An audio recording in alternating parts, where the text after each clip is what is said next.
ওসমান হাদি, আল্লাহ তুমি যদি নিয়ে যাবা, সিদ্ধান্ত নিয়ে রাখো, আমরা কেউ তো তাকে রাখতে পারবো না। তবে তোমার কাছে আমাদের আরজি, তারে তুমি তোমার কাছে জান্নাতুল ফেরদাউসে ঠিকানা করে দিও যদি চলে যায়।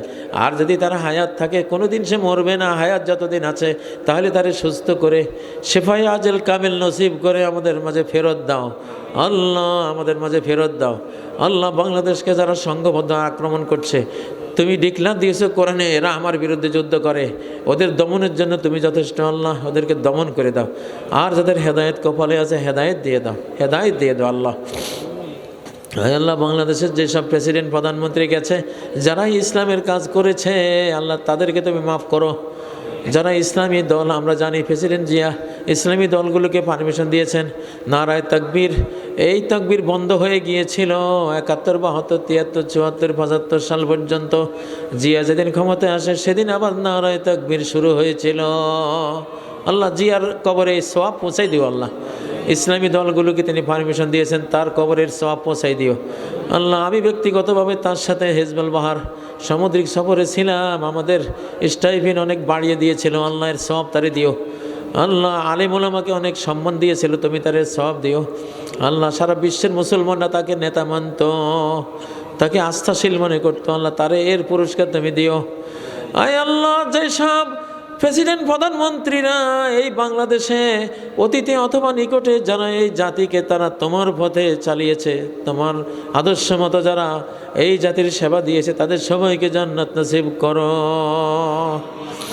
আল্লাহ। খালেদা জিয়া, আল্লাহ খালেদা জিয়া আল্লাহ, উনি আমাদের সাহসের প্রতীক, স্বাধীনতার প্রতীক আল্লাহ। শুধু এই দেশকে যে ভারতের গোলামি থেকে দূরে রেখেছেন স্বামীর মতো আল্লাহ, ধন্যবাদ দেয় ওনাকে, শুক্রিয়া জানায় ওনাকে, হাজারো সালাম জানায় ওনাকে আল্লাহ। দুনিয়াতে আছেন কি গেছেন জানি না, যদি থাকেন আল্লাহ সুস্থ করে দেন আল্লাহ, শেফায়ে আজল কামিল নসিব করেন আল্লাহ। গিয়ে থাকলে আপনি আপনার কাছে নিয়ে যান, জান্নাত দিয়েন আল্লাহ, ক্ষমা করে দেন আল্লাহ। আয় আল্লাহ, ভুল ত্রুটি মানুষের থাকেই, আমরা যত ভুল ত্রুটি করি, প্রত্যেকটা ভুল ত্রুটি আমাদের নেক আমল যদি বেশি হয়, আপনি ভুলেরও সওয়াব দেবেন, পাপেরও সওয়াব দেবেন, কোরআনে ঘোষণা দিয়েছেন আল্লাহ। আমরা আমাদের বদ আমলগুলিরও সওয়াব চাই আপনার কাছে। ফাউলাইকা ইউবাদদিলুল্লাহু সাইয়্যাতিহিম হাসানাত। আল্লাহ আল্লাহ, আমাদের যারা নেতা নেত্রী ছিলেন, তাদের সন্তানদেরকে ইসলামের উপর রাখেন, ইসলামের পক্ষে কাজ করার তৌফিক দেন, এই মুসলিম উম্মার পক্ষে কাজ করার তৌফিক দেন। এখন ইসলামের বিজয়ের সময়, কোরআনের বিজয়ের সময়, মুসলিম উম্মার শেষ বিশ্বায়নের সময়, মুসলিম উম্মার সহ্য বীর্যের সময়, মুসলিম উম্মার বিশ্ব শাসনের সময় আল্লাহ, সবাইকে এই বুঝ দেন, সবাইকে এই বুঝ বুঝিয়ে দেন আল্লাহ। তারা যাতে এই পথে আসে, সফলতার পথে আসে, মুক্তির পথে আসে আল্লাহ, তারা যাতে সম্মানের পথে আসে, বিজয়ের পথে আসে, সেই তৌফিক দেন আল্লাহ। আল্লাহ তাআলা এই মাহফিল যারা আয়োজন করেছেন, এই মাহফিলে যারা টাকা দিয়েছেন, যারা পরামর্শ দিয়েছেন, দেশে বিদেশ থেকে যেখানে থেকেই যারা সাহায্য করেছেন আল্লাহ, তাদের সবার এই দানকে তুমি ডান হাতে কবুল করো আল্লাহ। পাহাড়ের হিমালয়ের চেয়ে বড় করে তুমি তাদেরকে আখিরাতের বিনিময় দিও আল্লাহ। তাদের আমাদের সবাইকে ক্ষমা করো, যারা মাহফিল শুনেছেন তাদের ক্ষমা করো, যারা বক্তৃতা দিয়েছেন তাদের ক্ষমা করো আল্লাহ। মা বোনদের ক্ষমা করো, আমাদের সবাইকে রহম করো, আমাদের সবাইকে হেদায়েত দাও, আমাদের সবাইকে নিরাপত্তা দাও, আমাদের সবাইকে তুমি রিজিক দাও। সুবহান রাব্বিকা রব্বিল ইজ্জাতি আম্মা ইয়াসিফুন ওয়া সালামুন আলাল মুরসালিন আলহামদুলিল্লাহি রাব্বিল আলামিন। আমিন। ওয়ালাইকুম আসসালাম ওয়া রাহমাতুল্লাহি ওয়া বারাকাতুহু। মোদি সাহেব লেখছে 71 নাকি মোদি ভারত জয়ী হয়েছে। আস্তা করে সি না পাক কথা। 71 বাংলাদেশ জয়ী হয়েছে আর পাকিস্তান পরাজিত হয় নাই। 71 বাংলাদেশ জয়ী হয়েছে, পাকিস্তানও পরাজিত হয় নাই। আর তৃতীয় পক্ষ যেটা, ওরা পরাজিত হয়েছে। কেমনে? ও ভাইয়েরা, পাকিস্তান যে আত্মসমর্পণ করছে কার কাছে? জগজিৎ সিং অরোরা। জগজিৎ সিং অরোরার কাছে। অরোরা হলো শিখ ধর্মের মানুষ। শিখ ধর্ম হলো খাজা ফরিদউদ্দিন গঞ্জসাকর রহমতুল্লাহ আলাইহের শিষ্য।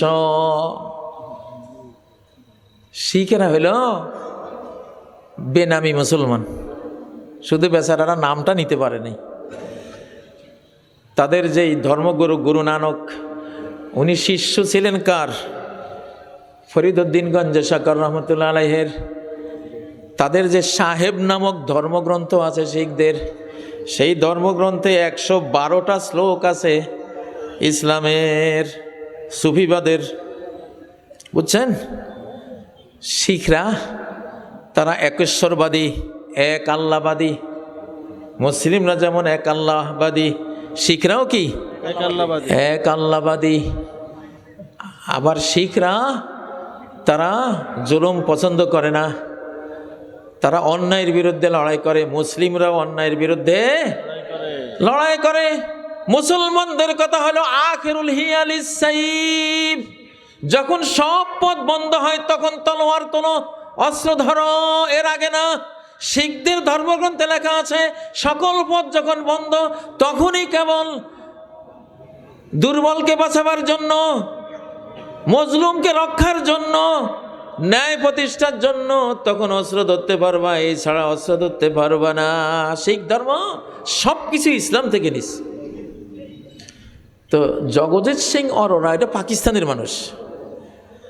71-এ যার হাতে পাকিস্তান আত্মসমর্পণ করেছে সেই লোকটার বাড়ি কোথায় জানেন? সেই জগজিৎ সিং অরোরা পাকিস্তানের জেলম জেলার কলা গুজরান গ্রামের অধিবাসী। 13ই ফেব্রুয়ারি 1916 সালে তার জন্মসূত্রে পাকিস্তানি। তাহলে নিয়াজি যিনি এই বাংলাদেশে যুদ্ধ করেছে, পাকিস্তানি নিয়াজি পাকিস্তানি জগজিৎ সিংয়ের কাছে আত্মসমর্পণ করেছে। মাঝখান দিয়ে ভারত নাই।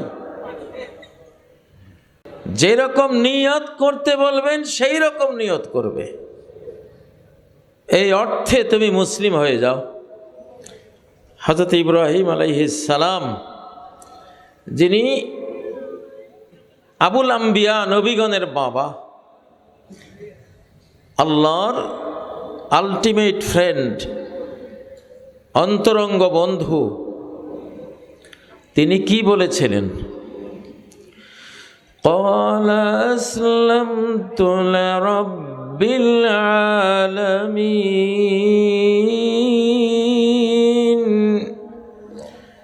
বললেন আমি রব্বুল আলামিনের সামনে নিজের সব কিছু আমি সঁপে দিলাম।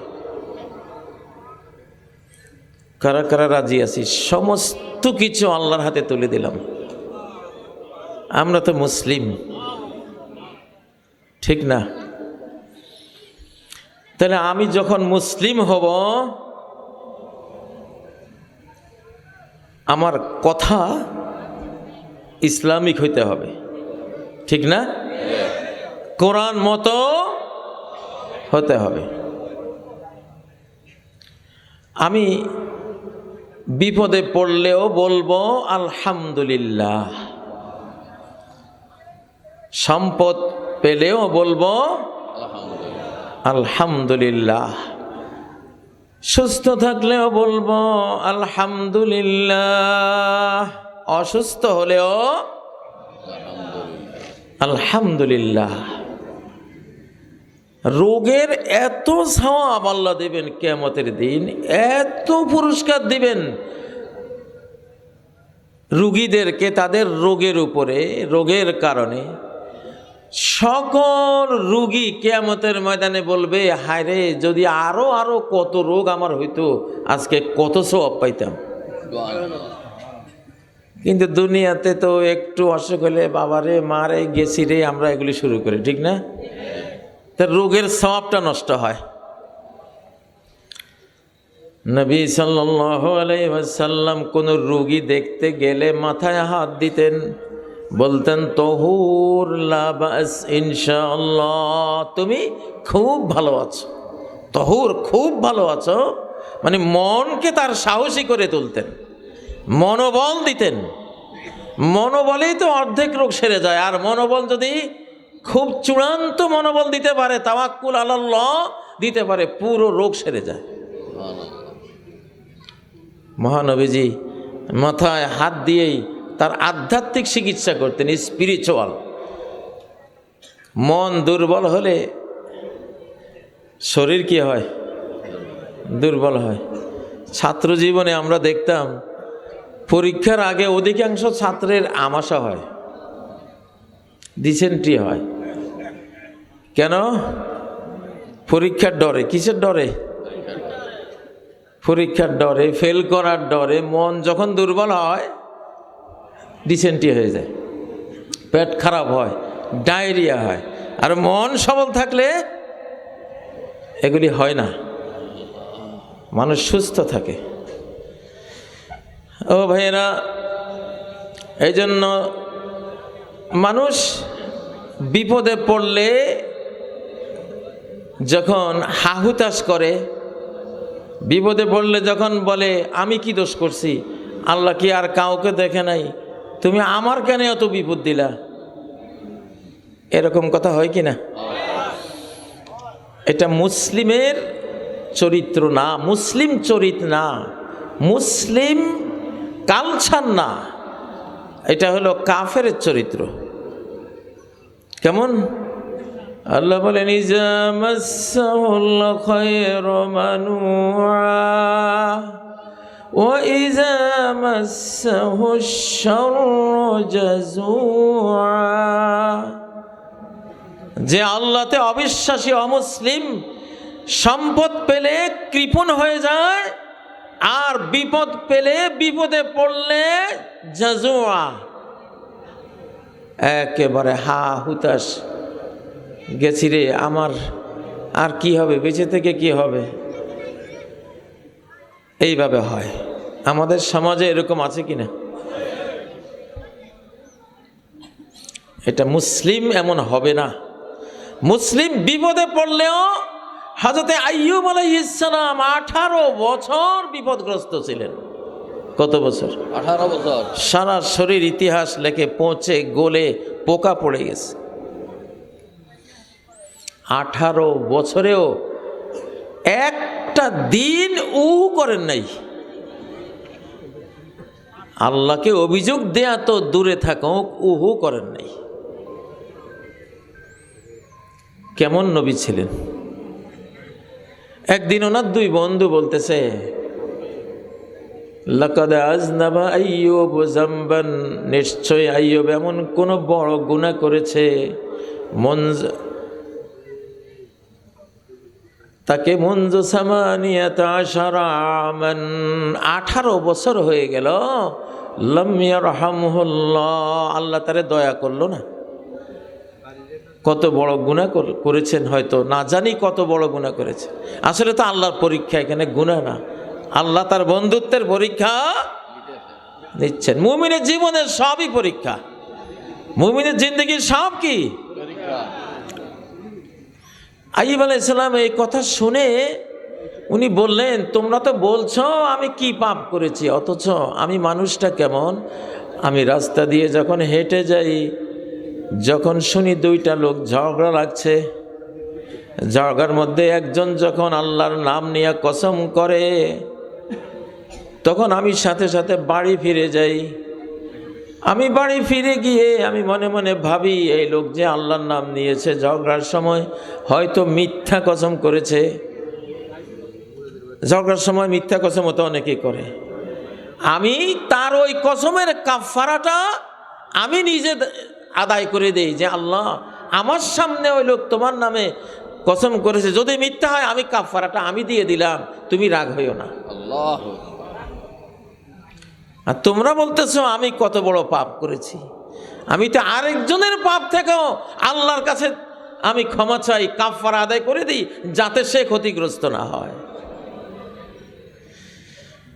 এই কথার পরে আইয়ুব আলাইহিস সালামের স্ত্রী প্রতিদিনকার মতো ওনাকে জঙ্গলে নিয়ে গেলেন, ওনার মানবিক প্রয়োজন পূরণের জন্য নিয়ে গেলেন। অপেক্ষায় আছেন আইয়ুব আলাইহিস সালাম আসবেন। বহুক্ষণ হয়ে গেল, আসেন না, আসেন না, আসেন না। বহুক্ষণ পরে এক তরুণ আসতেছে, যুবক আসতেছে। যুবককে দেখে তার স্ত্রী জিজ্ঞাসা করলো, হাল রাআইতা নবিয়াল্লাহ হাযা আইয়ুব, আল্লাহর এই নবী আইয়ুব আলাইহিস সালাম, অসুস্থ আইয়ুব আলাইহিস সালামকে আপনি কি দেখেছেন? তবে আপনাকে দেখে আমার এই বৃদ্ধ আইয়ুব আলাইহিস সালামের যৌবনকালের কথা মনে হয়েছে, যে ঠিক ওনাকে দেখতে আপনার মতোই। আইয়ুব আলাইহিস সালাম বলেন, আমি তো সেই আইয়ুব। আল্লাহু আকবার। 18 বছর কষ্ট করলেন, একবার উহা করলেন না। আর আমরা তো আধা ঘন্টা জ্বরে, ও ঠিক না? কুয়ানি কানি আমাদের লক্ষ্মীপুরে কি কন? আমি তো লক্ষ্মীপুরের মানুষই। এটা নোয়াখালী, একই তো, বৃহত্তর নোয়াখালী। আমার বাড়ি বশিকপুর, আপনাদের এখন তো আমারও তো চন্দ্রগঞ্জ থানা। এটা এটা এটা এটা কি? এটা বেগমগঞ্জ, মনে হয় একবারে সীমান্তের কাছে। খুব আপনাদের এই এলাকার এক ছেলে ছিল জেলখানায় আমার সঙ্গী, পাটোয়ারি বাড়ির। এখানে কোনখানে পাটোয়ারি বাড়ি আছে একটা, নীরব পাটোয়ারি, নীরব পাটোয়ারি। এটা চালাক চতুর, এখন দুবাইতে থাকে। যাই হোক, একই রুমে ছিলাম।